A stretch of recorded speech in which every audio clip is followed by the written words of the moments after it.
threatened to resign as a patron unless Michael Cusack was removed from any official role in the GAA. Soon after, Cusack lost his position as honorary secretary, less than 2 years after founding the GAA.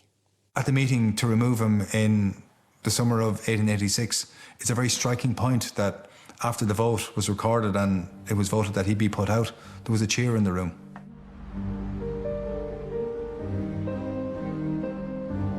When James Joyce wrote Ulysses, he based one of his characters, the citizen, on Michael Cusack, and it was a very unflattering portrayal of the man.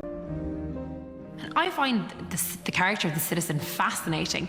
What type of Irishman is represented by the character of the citizen? He's a very bombastic character. He's blown up out of all proportion. And this is precisely what Joyce intended. It's those kind of very obvious traits of Cusack that Joyce goes for. The very loud voice, the big bushy beard, the blackthorn stick and so on. And these, as you say, these are things that Cusack himself cultivated as being in some way representative of kind of an Irishness that he was interested in. There's the man, says Joe, that made the Gaelic sports revival. There he is, sitting there. The champion of all Ireland at putting the 16-pound shot. What was your best throw, citizen? No bucklish, says the citizen, letting on to be modest. He represents all the worst aspects, at least from Joyce's point of view, of what being Irish was all about at that time. He's very xenophobic. He doesn't like foreigners in most senses at all. And whether they're Jews or British people or whatever, it doesn't matter as far as he's concerned. He doesn't like them particularly. After 1886, Michael Cusack became less of a central figure in the GAA.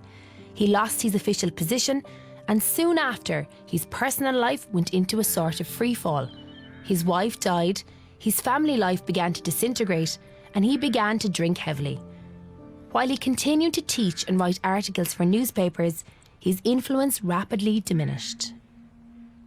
I think in assessing Cusack's life, around from 1890 onwards, you have to understand the extraordinary turmoil of his private life. You have to understand, for example, the fact that his wife died of TB in 1890 and 6 months later, one of his daughters died.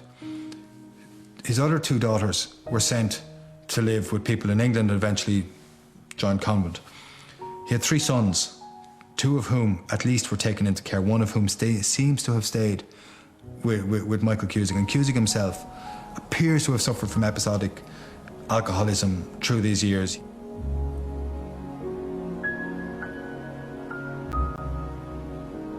It must be borne in mind that his significance to the Gaelic Athletic Association after 1890 is greatly diminished. He is not a significant player after 1890. The tragedy for Cusack was that he was never again allowed to serve in any official capacity in the GAA, up to his death in 1906. In many respects, he can be seen as the father of modern hurling in Ireland. His legacy is also profound because it was his expression of concern about the ownership of Irish sport and native games that ultimately led to the establishment of the GAA. And the GAA became a phenomenally successful movement, not without its difficulties, but it became the most successful of the mass movements. And that's due in a large measure to the original energy and vision and dynamism of Cusack. The legacy of Michael Cusack can be seen all across rural Ireland, in the clubs that are lit up by floodlights, that necklace of clubs that bejewel the countryside, where Gaelic games have never been more popular and have never had as many children in there. And I think if Michael Cusack looked at that club structure across Ireland, I think he would be profoundly proud and possibly even a little amazed at what had started in a very small way with just a handful of men in a room in a hotel in the middle of Tipperary in 1884, that it should have come to this.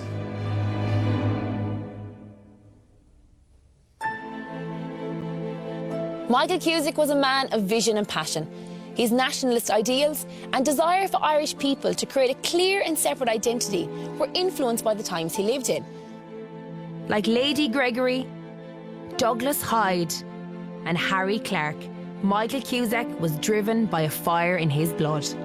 These revivalists wanted to forge an Irish identity that was rooted in the past but was ready for the future. Their influence remains with us today.